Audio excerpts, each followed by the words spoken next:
My biggest concern was history repeating itself. And when I'm talking about history repeating itself, I'm talking about my mother. My mom even said to me a couple months ago, she said, did Diana ever do an interview? The media were everywhere, and here was a fairy story that everybody wanted to work. It's what you read in fairy tales. Right. You think is what you know about the royals, right? So it's easy to have an image of it that is so far from reality.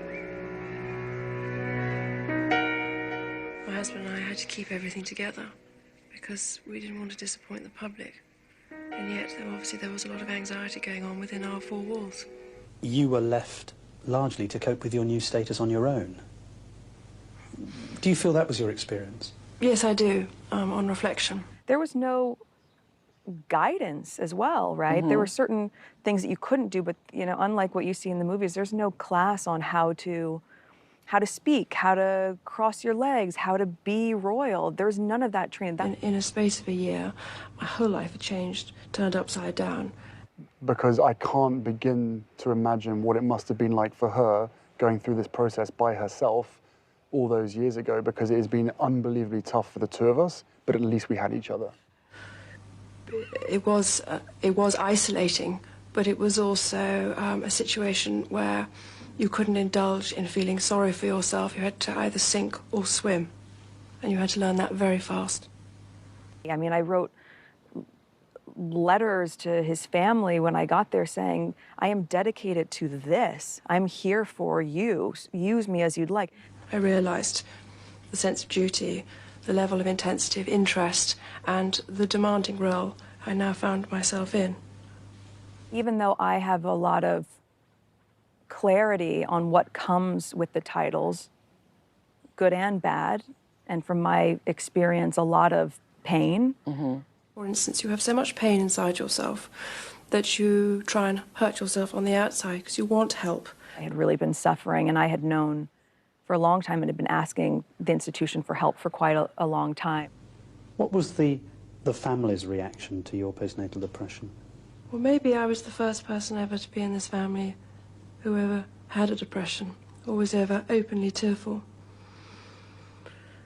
And obviously that was daunting, because if you've never seen it before, how do you support it? Did you ever think about going to a hospital, or is that possible that you can check yourself in someplace? No, that's what I was asking to do. Yeah. You can't just do that. And just a feeling of being no good at anything and being useless and hopeless and failed in every direction. Wow.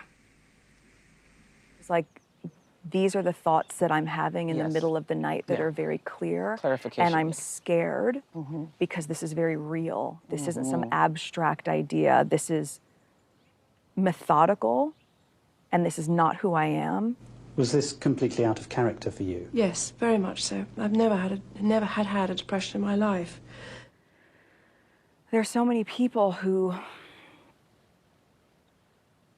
are afraid to voice that they need help. And I know personally how hard it is to not just voice it, but when you voice it, to be told no.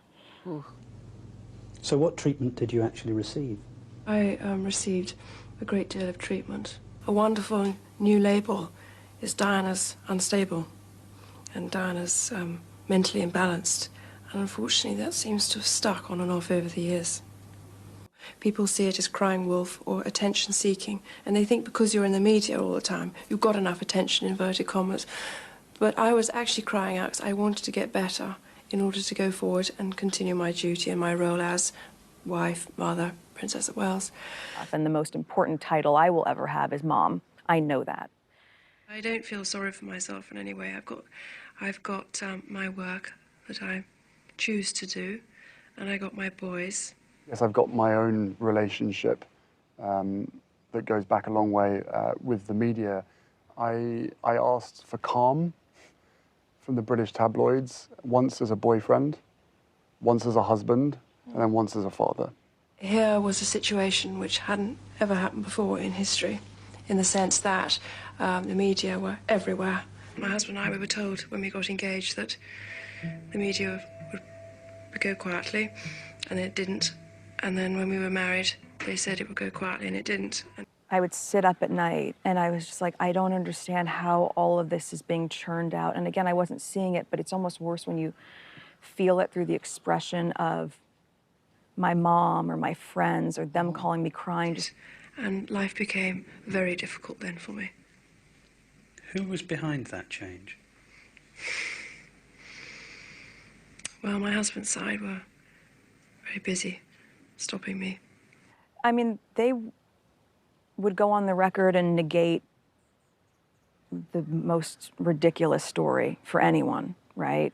But the narrative about, you know, making Kate cry, I think was the beginning of a real character assassination, and they knew it wasn't true. Do you really believe that a campaign was being waged against you? Yes, I did, absolutely. Yeah. Why? I was a separated wife of the Prince of Wales. I was a problem, full stop. Never happened before. What do we do with her? I mean, here you have one of the greatest assets to the Commonwealth that the family could have ever wished for. I think every strong woman in history has had to walk down a similar path, and I think it's the strength that causes the confusion and the fear. Why is she strong?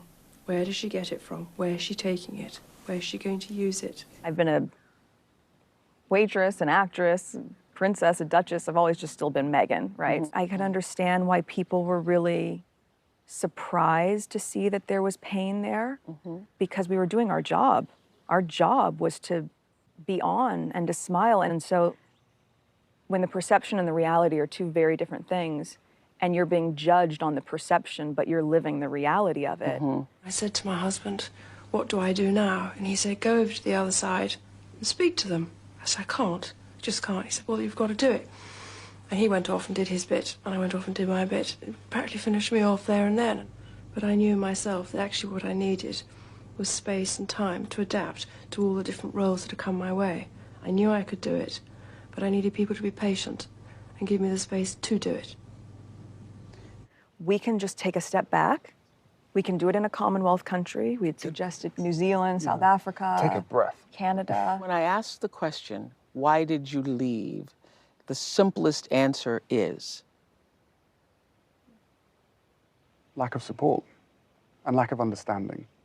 I would like a monarchy that has more contact with its people. And I don't mean by riding around bicycles and things like that, but just having a more in-depth understanding. Okay.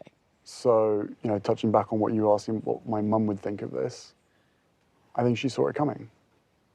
And it was just very, very sad, really sad. A fairy tale had come to an end. So your story with the prince does have a happy ending? It does. Yeah. Yeah. It really Yeah. did. It has a happy ending because you made it so. Yeah, greater than any fairy tale you've ever read. Yeah. Greater. And I certainly felt her presence throughout this whole process. And I'm, you know, for me, I'm just really relieved and happy to be sitting here talking to you with my wife by my side.